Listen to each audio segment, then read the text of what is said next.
In 1970, English blues-psych power trio the Groundhogs released their third album, Thank Christ for the Bomb, and from it, the track Strange Town.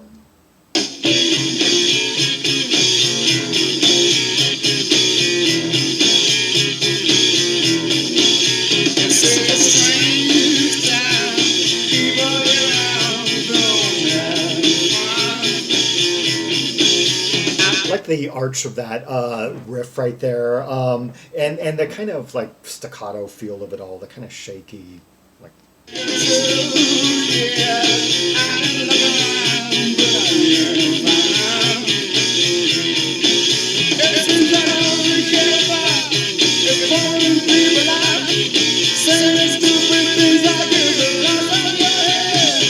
Okay, it seems like a lot of this band's lyrics tend to deal with like artillery and kind of like apocalyptic scenarios and just dirty situations. Similar subject matter to what like the Stranglers would get into, like particularly on their third album, Black and White.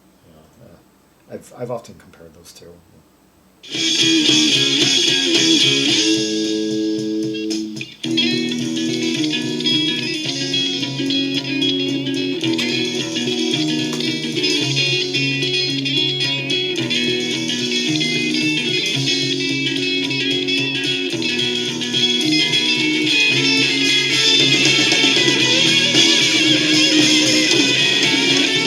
Okay, we're getting some of their like experimental like guitar work here. Slightly verging on avant-garde. And let's see, this is a strange town. People here around don't have no fun. I've been here 2 years. I've been looking around, but I ain't found none. It seems that all they care about is pointing people out, saying stupid things like "get the lice out of your hair." Now this is getting funny. It's like first we just kind of arrive in sort of a boring place where there's really no activity or engagement to be had, and then he actually gives us some anecdotal like examples that are kind of funny. I don't believe these people spend all their time walking around looking so glum. They think that life is for working to secure their pension. Yeah, that's familiar once you've been out in the workforce for 10 years. Yeah. When retirement come, but they don't realize it's right before their eyes. Life is for living. Yeah, I like that attitude. Yeah. Right now, before you die.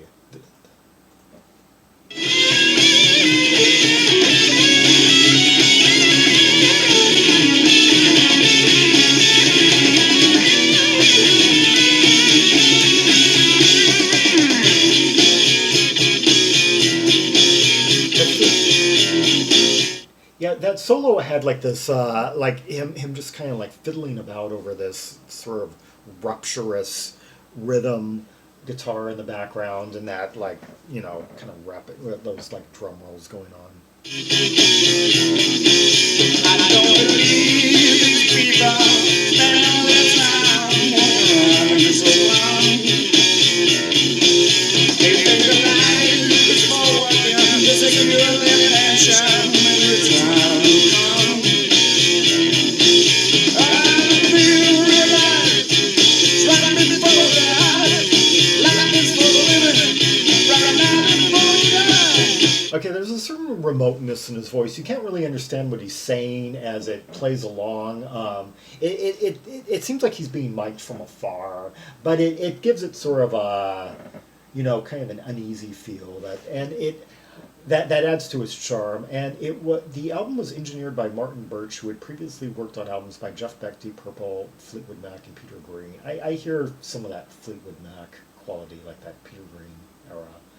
Yeah, and the lineup here is Tony McPhee, guitars, vocals. Yeah, the main guy behind it all. Peter Cruickshank, bass, and Ken Pustelnik, drums. And Tony McPhee can really create a lot of guitar layering in the studio. Quite the multi-hand.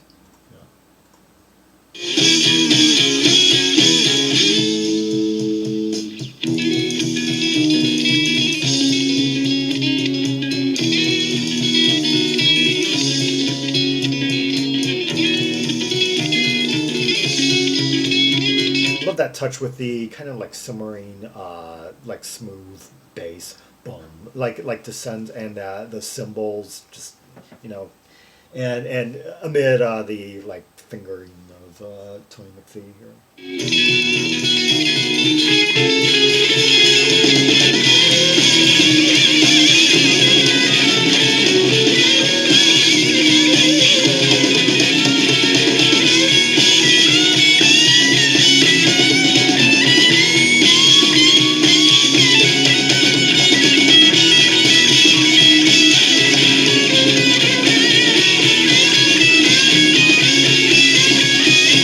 Yeah, there's Tony McPhee's always been quite an original guitarist. I do imagine there's a bit of that pure green influence though in there. I've also cited this as one of the few English rock bands of the period, aside from the Edgar Broughton band, who have been influenced on some level by Captain Beefheart and the Magic Band. Although this might not be like the best example of this track in particular might not be a Kripke example. There are others because they get into like sort of avant garde territory and dissonance and such. Yeah, one of the few rock power trios really experimenting with dissonance at the time.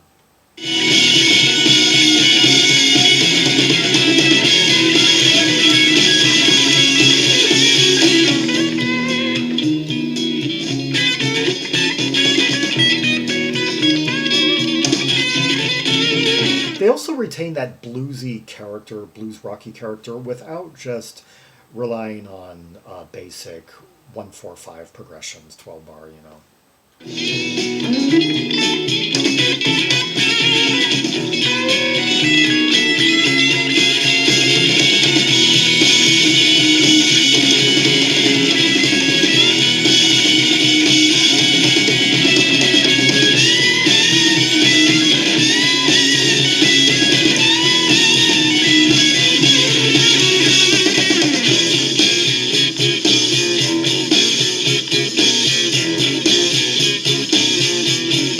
I love that change from the open cadences of the soloing and just Tony McPhee exploring all you know areas of his fretboard like that, and then getting back to this like tighter staccato riff and yeah, being one band that another thing I really appreciate this about this band is that for a band kind of coming out of that post Mayo blues rock school, they're very creative with their songwriting, like the distinctive riffs and build up and dynamics and such, and contrasting sections in their material.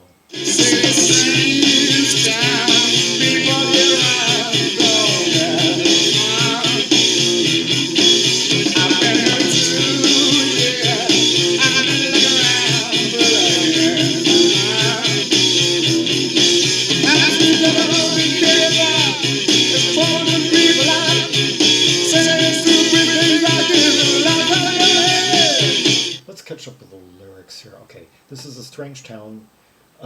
People here around don't have no fun. I've been here 2 years. I've been looking all around. Okay, it's the repeat of what we heard, including the joke. It seems that all they care about is pointing people out, saying stupid things like "get the lice out of your hair." Yeah, that's a funny line. I just wasn't expecting it. As a matter of fact, I can't think of many things in lyrics I've encountered in recent memory that went from giving us a depiction of something, and then giving us like an anecdotal, like kind of like off the cuff, you know, example, like a quote. Yeah, like that.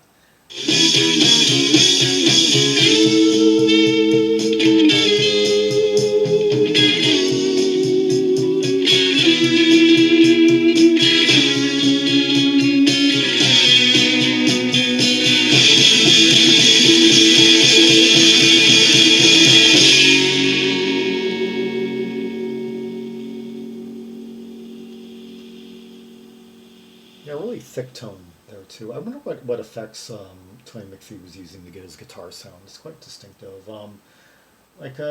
Somewhat similar to what Robin Trower would later use on his solo albums and such. But yeah, there were all the. It's amazing how there were so many like guitar-based bands coming out around this time and had been, well, like between like 1968 and 1970, and yet you kept there. these certain guitarists kept on emerging with their own distinctive sound, and there was room.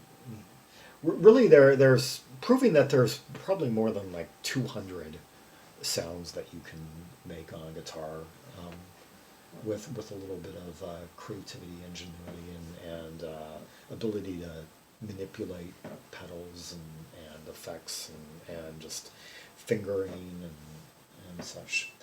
Yeah, let's hear another track from this album, Ship on the Ocean.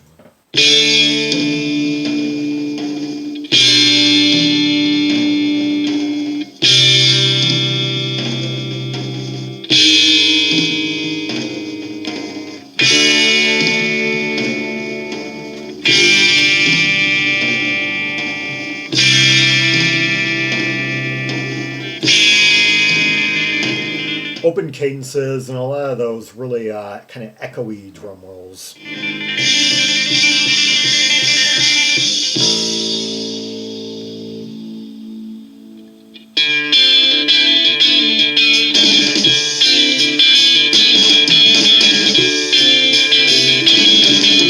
Great interplay here, yeah, in D minor descent, like polychordal descent from D minor on the guitar with some like really just rumbling bass. And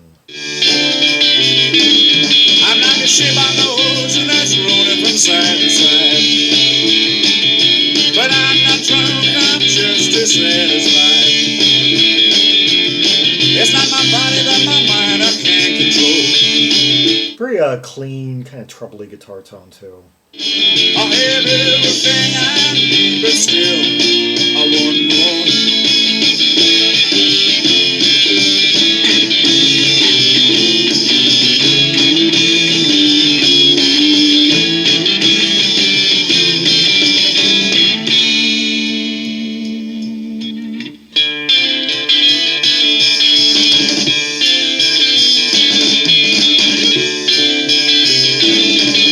I love those bass lines, kind of like you're doing a bit of octave work there. I've done everything that I've ever set out to do. I've become so unknown that they put me in. Very angular chordal progression here. The lyrics seem to be pretty brief. I'm like a ship on the ocean that's rolling from side to side, but I'm not drunk, I'm just dissatisfied. It's not my body, but my mind I can't control. I have everything I need, but still I want more. I've done everything that I've ever set out to do. I've become so well known that they've put me in who's who, but I've reached the limit and I don't know what to do. If I can't go no further, I'll have to go back to being poor. Okay, so it seems like both of these songs are kind of on some level about the futility of existence, you know, and trying to fight against that fate. And but I've reached the limit and I don't know what to do. If I can't go no further, I have to go back to being poor.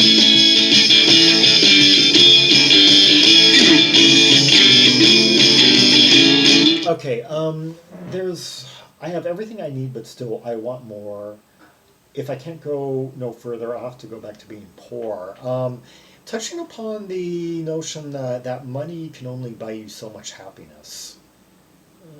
It reminds me of this concept I've heard raised recently that beyond like say $80,000,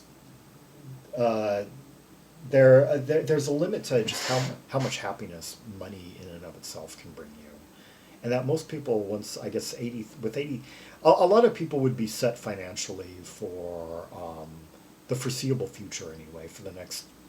Some people for the next 5 years or more, if they had $80,000 on them, and beyond that, their money can't really buy you much happiness beyond that. Yeah.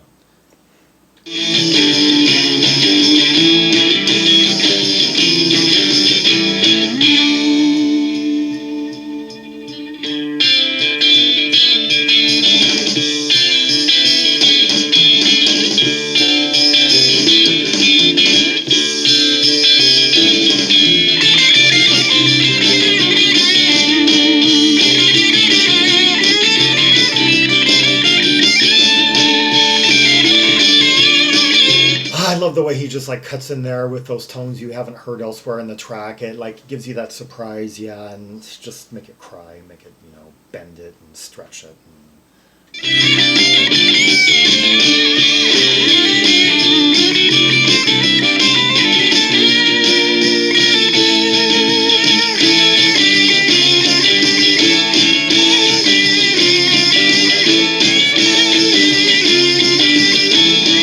I also like how certain sounds are kind of bassy and muffled. Others are more trebly and high in the mix. And yet you can hear everything. You can separate everything in your head and just appreciate the playing from the three guys and their virtuosity and the way they interact.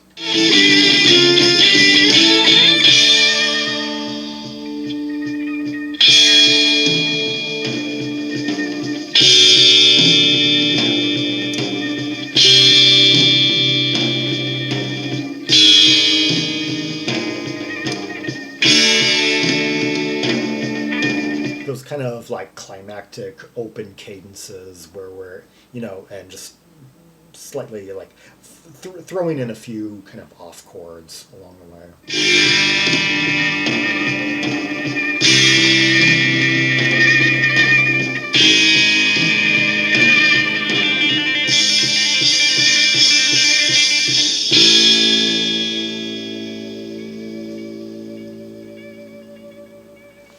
That was the Groundhogs with Ship on the Ocean, and before that, Strange Town, and or I should just say Groundhogs. Yeah, they're alternately. Yeah, on this release they don't have the definite article before their name, although whenever something is kind of is plural, it feels natural to say it. So I guess it really doesn't matter, although. It can make a difference in the way things are cataloged, depending on the database. Yeah. Anyway, yeah, the Groundhogs, this their third album, and the start of their really good run. Yeah, the first two were kind of baby steps, just coming out of that blues rock origin, and this one, the album where they really established their identity of like creative songwriting, oftentimes experimental, and with these really like angular chordal passages and lyrics that had quite a lot of substance and message to them. And another point on the whole thing about money can't really buy you happiness beyond a certain point. That people, most of us don't want to be idle. We want to be doing things. As a matter of fact, the other day I heard this. I was watching this TED Talk from this guy who said that the two years in which people are likeliest to die are, well, the first year because of infant mortality, and the year that they retire. Yeah, because for a lot of people, once they retire, it's like, what purpose does life have anymore? They've just given up the one thing that gave them meaning. That is if they enjoyed what they were doing their whole life. Yeah. It makes me think of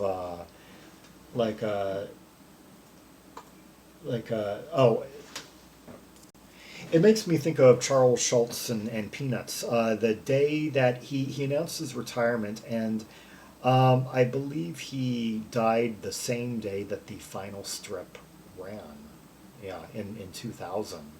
It's like he knew when he was ready to go, and he didn't want to live a day past the run of that comic. Yeah, and so things really worked out.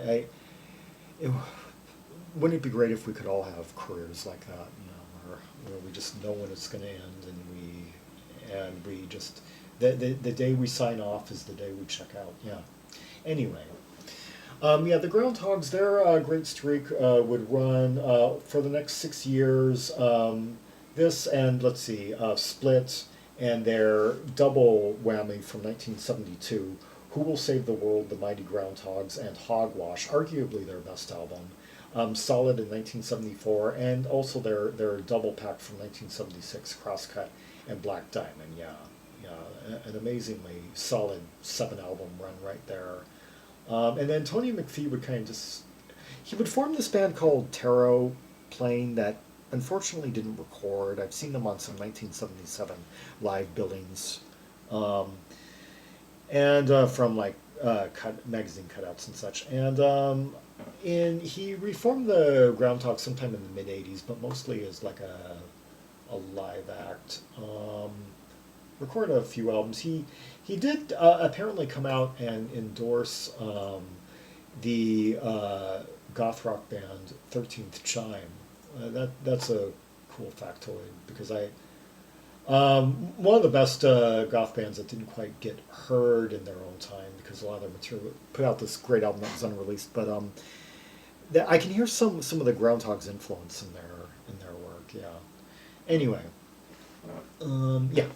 For more Rubies and Sapphires from the catalog of the Groundhogs, see the directory of albums by English G artists, linked in the description below, for Red Hot Tracks and Purples from the very ruby-rich catalog of the 1970 to 1976 catalog of the Groundhogs, as well as many other great G acts, like Genesis, Gentle Giant, Gun. Oh yeah, Gun, another band that could be, the Gervitz brothers could be compared to the Groundhogs. Yeah, Galliard, who I just did one on the other day.